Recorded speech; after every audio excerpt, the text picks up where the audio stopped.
जो पोजीशनिंग न करने का सबसे बड़ा ड्रॉबैक है वो ये है कि आप बोलते हैं कि मैंने बड़ा ही जो है वो अच्छा प्रीमियम प्रोडक्ट जो है वो बनाया हुआ है।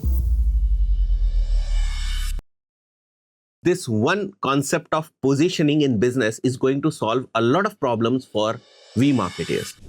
कई बार मार्केटियर्स हमसे भी बोलते हैं कि सर हमने टारगेटिंग वगैरह सही करी, हमने ऐड कॉपी सही करी, बट फिर भी ना जो लीड आ रही है वो रिलेवेंट नहीं है, या वो क्वालिटी की लीड नहीं है, या उनके पास पैसे नहीं है, या उनकी बाइंग कैपेसिटी नहीं है, या वो समझ नहीं रहे हैं कि हम किस टाइप का जो प्रोडक्ट है वो सेल कर रहे हैं, किस टाइप की जो सर्विसेज है वो प्रोवाइड कर रहे हैं। अब इन सब चीज़ों को सॉल्व करने के लिए ना ये बहुत ज़रूरी है कि आप पोजीशनिंग के कॉन्सेप्ट को ठीक तरीके से समझें। So positioning will help you in setting up the perception that is going to shape the price, the audience, the messaging and even the marketing strategy for you। तो सबसे पहले बिल्कुल बेसिक तरीके से लिटरेरी भाषा में समझते हैं कि पोजीशनिंग का मतलब क्या है।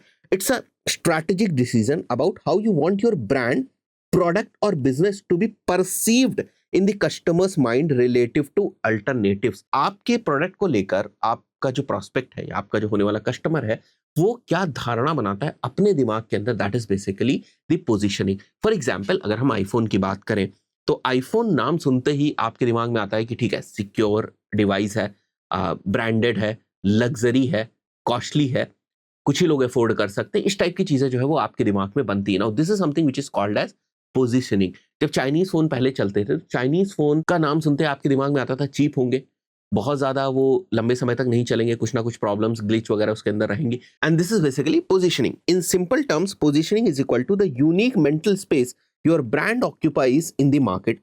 Why positioning exist? Markets are crowded, positioning की जरूरत पड़ेगी आपको। कस्टमर्स आर कंफ्यूज्ड, इसलिए आपको पोजीशनिंग की जरूरत पड़ती है। कंपटीशन इज इंटेंस, इसलिए आपको पोजीशनिंग की जरूरत पड़ती है। Now the core customer question is why should I choose you instead of the alternatives. Now, to answer this thing, you have to define the positioning of your product or your service. Now, before we understand कि positioning क्या होती है, हमें ये समझना पड़ेगा कि positioning किन problems को solve करती है। तो सबसे पहली problem है that is basically commodity problem and why you problem. Now, commodity is with no positioning, you look like another option. Thousands of similar product exist, leading to price war and low differentiation. अगर आपकी positioning clear नहीं है तो भीड़ में आपका भी product है, आपकी भी सर्विसेज हैं, कोई खास डिफरेंशिएटर नहीं है, पोजीशनिंग नहीं है, तो एक नॉर्मल प्रोडक्ट के साथ आपको सामने वाला पर्सन देखता है तो बहुत मुश्किल होगा आपके लिए उसको एक अच्छे प्राइस के ऊपर सेल करना। सो वीक पोजीशनिंग का एक एग्जांपल है, let's say someone is trying to sell a digital marketing course, और अगर वो केवल सिंपल डिजिटल मार्केटिंग कोर्स बोलकर अपने प्रोडक्ट को पोजीशन करने की कोशिश करता है तो क्या होगा? प्राइस वॉर होगा, because there are so many digital marketing courses. Low differentiation है, कोई डिफरेंशिएशन नहीं है, हाई कैक होगा, कॉस्ट ऑफ एक्विजिशन भी महंगी हो जाएगी, बिकॉज आप लड़ बहुत ज्यादा रहे होंगे और कोई ट्रस्ट भी नहीं बनेगा क्योंकि कुछ डिफरेंशिएटर जो है वो नहीं है। स्ट्रॉन्ग पोजीशनिंग क्या है? Performance marketing boot camp for D2C founders, specialization है, क्लियर डिफरेंशिएशन है, प्रीमियम प्राइसिंग आप इसकी रख सकते हैं। Now this is the difference between weak positioning and strong positioning. Why you? Customers subconsciously ask, why should I choose you? If positioning is unclear, they default to price, convenience और familiarity. अब इस बात को बहुत ध्यान से समझिए। For example हम भी डिजिटल मार्केटिंग की सर्विसेज जो है वो प्रोवाइड कर रहे हैं, कोई और भी एजेंसी है जो भी डिजिटल मार्केटिंग की सर्विसेज प्रोवाइड कर रहा है। अगर आपने अपनी कोई अलग पोजीशनिंग नहीं स्टैब्लिश करी तो जो सामने वाला प्रोस्पेक्ट है ना वो प्राइस के ऊपर फिर फाइट करने लगेगा, क्योंकि आप भी बोल रहे हो मेरी डिजिटल मार्केटिंग सर्विसेज हैं, सामने वाला भी बोल रहा है मेरी डिजिटल मार्केटिंग सर्विसेज है, आप कोई पोजीशनिंग नहीं स्टैब्लिश कर पा रहे हैं तो बोलता है ठीक है दोनों की सेम ही टाइप की तो सर्विसेज हैं, तो फिर वो प्राइस के ऊपर जो है वो लड़ाई करना शुरू कर देता है कि वो तो 10,000 रुपए में सर्विसेज दे रहे हैं, आप 50,000 रुपए मांग रहे हैं। तो इन सब चीजों के लिए बहुत ज्यादा इंपॉर्टेंट है कि आपके प्रोडक्ट की, आपकी सर्विसेज की पोजीशनिंग होनी चाहिए, इवन आपके बिजनेस की भी पोजीशनिंग होनी चाहिए। आगे बढ़ते हैं हम लोग।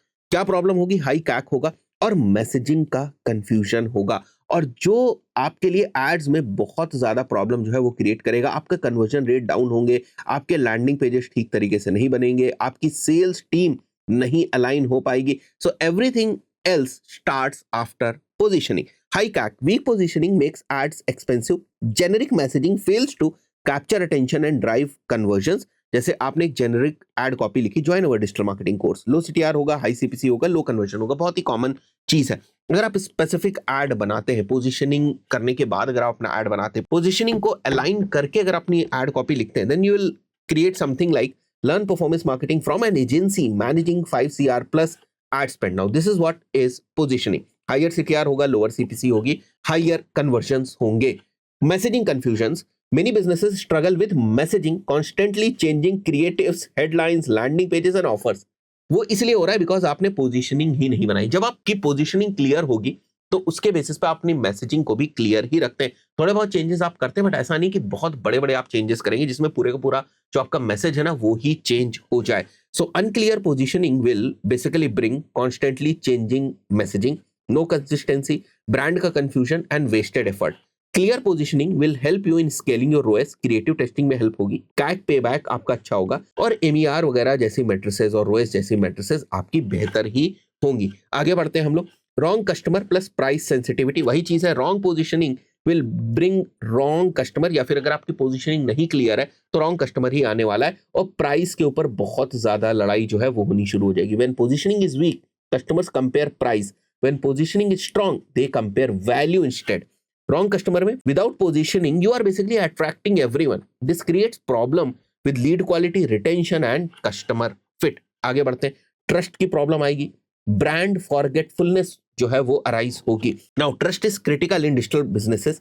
Customer constantly ask, is this credible, is this expert led, is this proven. Positioning builds authority. Now brand forgetfulness, people remember brands for one clear idea. Without strong positioning, brands became forgettable commodities. एक मछली market जैसी जो है वो हो जाती है. जैसे मेमोरेबल ब्रांड्स की पोजीशनिंग की पॉइंट ऑफ व्यू से बात करें अगर हम लोग, तो Apple is premium technology, Nike is athletic performance, Tesla is electric innovation. So this is how people are positioning their brands. आगे बढ़ते हैं हम लोग. Ninth problem will be scaling problem and internal strategy problem. So when positioning is unclear, scaling becomes difficult because आप बहुत सारे different types के ads जो नहीं क्रिएट कर पाएंगे.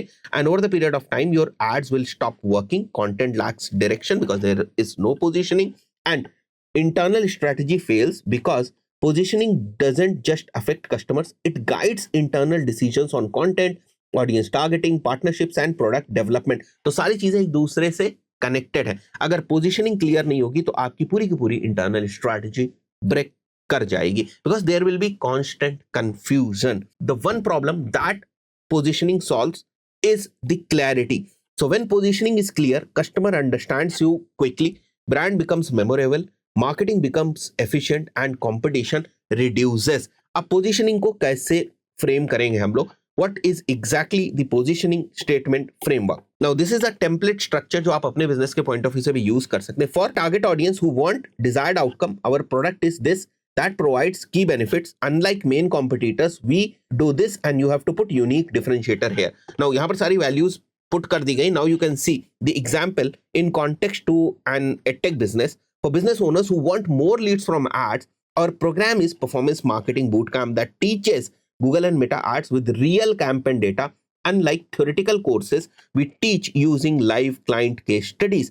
Now with this example, you can easily understand कि आप कैसे अपनी positioning को establish करते हैं. So here you are basically targeting business owners who want more leads. So it's very clear कि आपकी positioning क्या है. You are targeting business owners who wants more leads, and you are teaching Google Ads and Meta Ads with real campaign data. Now this is how you position yourself. So अगर आपकी ये positioning clear होगी तो आपकी landing page की भी copy अच्छी होगी, आप right audience तक भी पहुंच पाएंगे, और positioning के basis पर लोगों को पहले से ही पता है कि ये लोग क्या प्रोवाइड कर रहे हैं और जो ये कॉस्ट ले रहे हैं वो उसके अगेंस्ट जस्टिफाइड है या नहीं है, और इनका जो मेन डिफरेंशिएटर है वो क्या है. यूएसपी इज नॉट पोजीशनिंग, इसको समझिएगा आप. यूएसपी को बहुत सारे लोग पोजीशनिंग समझते हैं, but it's not positioning. USP all together is a very different thing. Now types of positioning strategies. You can do price positioning, you can do premium positioning, you can do authority positioning, you can do outcome positioning, you can do niche positioning. अब price positioning का example समझिए. Affordable education platforms targeting budget conscious learners, that is price positioning. ये कौन करता है? ये करते हैं हमारे फिजिक्स वाला.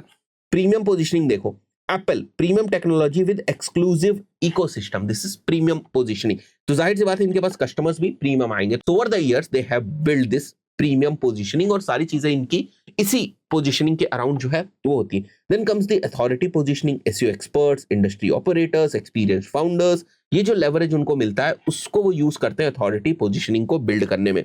आउटकम पोजिशनिंग क्या है? Get a job, scale your business, increase revenue, this basically outcome positioning. So आप अपने बिजनेस की पोजिशनिंग आउटकम बेस्ड जो है वो भी कर सकते हैं। निश positioning is targeting a highly specific segment, create strong relevance by serving a narrowly defined audience. So the example for this is marketing education for D2C brands only. Edtech की positioning थोड़ा सा समझते हैं कि जो डिफरेंट एडटेक बिजनेस है उन्होंने किस टाइप से अपनी पोजीशनिंग कर रखी है। फिजिक्स वाला ने अफोर्डेबल क्वालिटी एजुकेशन। अपग्रेड की पोजीशनिंग देखेंगे तो कैसे वो अपने आप को पोजीशन करते हैं? Premium career transformation courses. अगर हम स्केलर की पोजीशनिंग देखें तो कैसे करते हैं? Elite tech career acceleration. अगर हम बायजूस की पोजीशनिंग देखें तो स्कूल लर्निंग प्लेटफॉर्म की तरीके से अपने आप को पोजीशन करते हैं। तो अगर आपकी पोजीशनिंग नहीं क्लियर होगी तो सब कुछ जो है वो डिस्टर्ब हो जाएगा। जो मैंने आपको पहले एग्जांपल बताया था, वीक पोजीशनिंग क्या होती है, स्ट्रॉन्ग पोजीशनिंग क्या होती है, उसी का एग्जांपल यहां पर भी आपको देखने को मिल रहा है।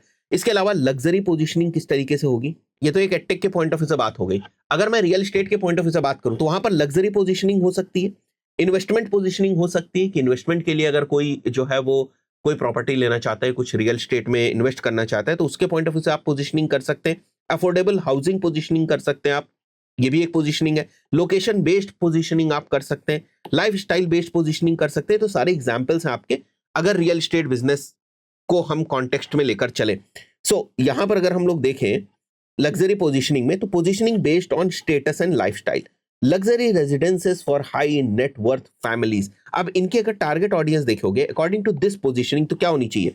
हाई इनकम सोर्स वाले जो बायर्स हैं वो होने चाहिए, बिजनेस ओनर्स होने चाहिए, एनआरआईज होनी चाहिए। क्रिएटिव एंगल्स में प्रीमियम लाइफस्टाइल आपको दिखानी है, आर्किटेक्चर दिखाना है, एक्सक्लूसिविटी दिखानी है, एमिनिटीज दिखानी है, because these all will support your luxury positioning. तो उसी टाइप की ऑडियंस तक आप पहुंचेंगे। मार्केटिंग फोकस आपका क्या होना चाहिए? Cinematic visuals, lifestyle story telling, aspirational messaging, ये सारी आपकी मार्केटिंग फोकस होना चाहिए। एग्जाम्पल के तौर पर डीएलएफ, प्रीमियम रेजिडेंशियल डेवलपमेंट, ये अपने आप को इस टाइप से जो है वो पोजीशन करते हैं। इन्वेस्टमेंट पोजीशनिंग की बात करें हम लोग तो positioning as wealth building asset, इनके target audience investors, NRIs, professionals हो सकते हैं। क्रिएटिव एंगल्स आप कैसे डालोगे अगर आपकी पोजीशनिंग जो है वो इन्वेस्टमेंट बेस्ड है? जाहिर सी बात है आप आरओआई के ऊपर बात करेंगे, एप्रिसिएशन पोटेंशियल कितना बढ़ रहा है पैसा उसके ऊपर बात करेंगे, फ्यूचर डेवलपमेंट क्या होगा उन चीजों के ऊपर बात करेंगे। तो अभी आपको समझ में आ रहा होगा कि किसी पोजीशनिंग के बेसिस पे कैसे बाकी की जो मार्केटिंग के एस्पेक्ट्स हैं वो चेंज हो रहे हैं। अफोर्डेबल हाउसिंग की पोजीशनिंग की अगर मैं बात करूं तो फर्स्ट टाइम बायर्स तो बेसिकली आप टारगेट करने की कोशिश करेंगे, मिडिल इनकम फैमिलीज को टारगेट करने की कोशिश करेंगे। एग्जांपल मैसेज क्या होगा? Own your first home under 30 lakh rupees. Affordable housing अगर ऑप्शन है और उस टाइप की अगर आपकी पोजीशनिंग है तो अभी आपको समझ में आ रहा होगा कि पोजीशनिंग कितनी ज्यादा इंपॉर्टेंट है। क्रिएटिव एंगल्स ईएमआई वगैरह आप मेंशन करने की कोशिश करेंगे, गवर्नमेंट सब्सिडी स्कीम्स बताएंगे, इजी फाइनेंसिंग के बारे में बताएंगे क्रिएटिव एंगल्स के through.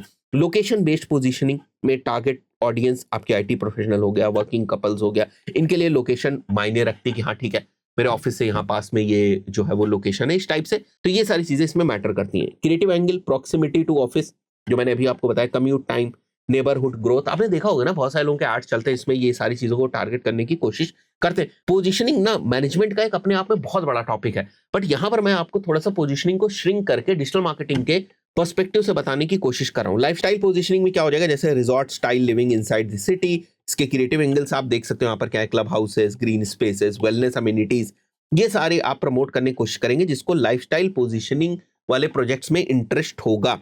Target audience upper middle class families, lifestyle buyers, marketing focus और एग्जांपल ब्रांड गोदरेज जैसे आप देख सकते हैं। ठीक है, यहाँ पर मैंने मेंशन किया वो अलग अलग ब्रांड जो है वो हो सकती है। तो this is basically lifestyle positioning, वही यहाँ पर मेंशन्ड है। तो ये कुछ मैंने 4-5 जो है वो रियल एस्टेट के पॉइंट ऑफ व्यू से भी पोजीशनिंग के आपके एग्जांपल जो है वो मेंशन कर दिए। अगर आपको ये समझ में आ गया कि आप अपने आप को कैसे पोजीशन कर रहे हैं तो आप हायर चार्ज कर सकते हैं। सबसे इंपॉर्टेंट चीज है ये, क्योंकि जो पोजीशनिंग न करने का सबसे बड़ा ड्रॉबैक है वो ये है कि आप सही लोगों तक पहुंच ही नहीं पाते। आप बोलते हैं कि मैंने बड़ा ही जो है वो अच्छा प्रीमियम प्रोडक्ट जो है वो बनाया हुआ है, बट आप उसको पोजीशन नहीं कर पा रहे हैं कि ये प्रीमियम है भी या नहीं है। तो जब आप उसको पोजीशन सही से करेंगे, प्रीमियम की तरीके से पोजीशन करेंगे, उस पर्टिकुलर सिनेरियो में आपको रिजल्ट्स भी उसी टाइप के जो है वो देखने को मिलेंगे। आशा करता हूँ ये कॉन्सेप्ट आपको समझ में आया होगा, इसके ऊपर आप काम करना शुरू करेंगे। डेफिनेटली ये थ्योरेटिकल कॉन्सेप्ट्स लगते हैं, ये ऐसे कॉन्सेप्ट नहीं है जिनको आप जाएंगे और डैशबोर्ड के अंदर डायरेक्टली जो अप्लाई कर देंगे, बट अगर इन कॉन्सेप्ट्स के ऊपर आप काम करेंगे तो लॉन्ग टर्म में आपको दिखेगा कि इससे कितना मेजर चेंज आया है। और जब भी आप बड़े प्रोजेक्ट्स के ऊपर काम करते हैं, इन सारी चीजों को बिना कंसिडरेशन में लिए आप सक्सेसफुल नहीं हो सकते। आशा करता हूँ वीडियो आपको वैल्यूएबल लगा होगा। इस पर्टिकुलर वीडियो में इतना ही, मिलते हैं नेक्स्ट वीडियो में। Till then good bye.